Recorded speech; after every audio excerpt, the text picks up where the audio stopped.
Recently, the Minister for Strategic Industries of Ukraine was giving his report, explaining what Ukrainian defense production was doing during last year, during 2023.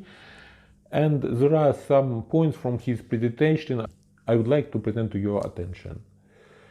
So, in 2023, twice as many Stugna-P anti-tank missile systems were produced. Previous year, in 2022, the Stugna-P ATGM proved to be as effective against Russian heavy, medium and lightly armored vehicles as a Javelin ATGM. And I would like to add that because it has a big monitor and you can record what was on this monitor, we could see quite a lot, maybe unproportional amount of Stugna videos, because it was easily to record. And also the Stugna-P made history by being the first ATGM to shoot down a helicopter in flight rather than on the ground. And this notable event occurred in 2022 when an unlucky Ka-52 became part of this incident. And this year, in 2023, its role was overshadowed by drones with advanced video for verification of battlefield. And nonetheless, the Stugna-P remains a crucial component of any defensive line.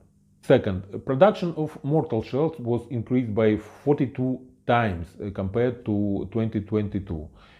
So we are talking about 82 millimeters and 120 millimeters shells, and they continue to be vital components not only in defense but also in offense, especially when occupying enemy position. And increasing their production is essential for addressing tactical aspects of warfare. Also, we started the production of ammunition shells for 73 millimeter, 125 millimeter, VOG-17, VOG-25. VOG-17, it is the shells for automatic grenade launcher, and VOG-25, it means fragmentation grenade. VOG-25, it is for the grenade launcher that is attached under the barrel of AK-74. Also, Ukrainian industry started to produce factory-made ammunition for UAVs. When UAVs started to be used to drop something, or when deployment of FPV drones started, they were dropping everything that they can put their hands on, and they were touching everything under the FPV drone, normally some cumulative charge from RPG probably, to be able to strike the enemy. Now Ukrainian industry started to produce ammunition especially for UAVs, the ammunition to drop from UAVs and ammunition to attach to FPV drones. And for example, there is a very well-known fund, Come Back Alive, and they recently delivered 10,000, I think, FPV drones.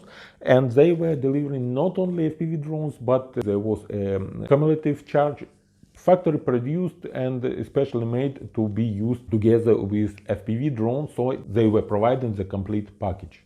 Also, 73mm caliber is for the smoothbore gun used by BMP-1 and BMD-1, and during the full-scale invasion of Ukraine, over 100 Russian BMP-1 and some BMD-1 were captured, so there is currently a need for this round, for 73mm round, and 125mm round is a standard round for Soviet tank. 125mm it is a standard Soviet tank caliber. Also, Ukraine has initiated serial production of Shahed analog. Well, phrase analog of Shahed is just, to explain something for lay person. And if we should make comparison, it should be with Israeli Harpy, an analog of German Dar, which was created in the 80s for penetrating and destroying Soviet air defense system. And then Israeli Harpy was made out of that.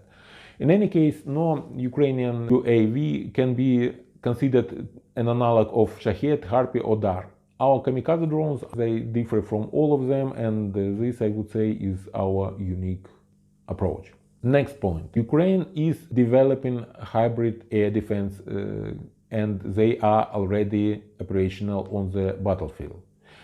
Just to clarify, Ukraine is not actually developing them independently, but is leveraging existing developments.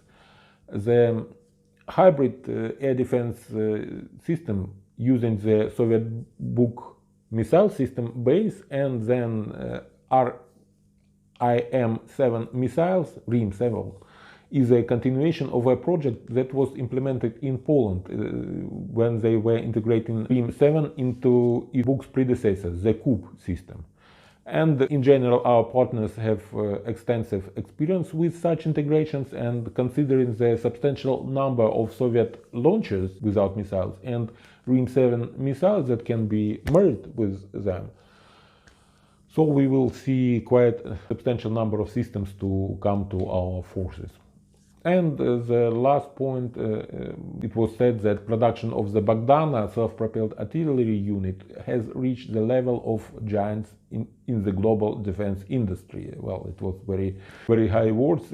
Was it true? Is it really true? And according to latest statements from Ukrainian President Vladimir Zelensky, Ukraine has established the production of the Bogdana self-propelled artillery unit at a rate of 6 units per month.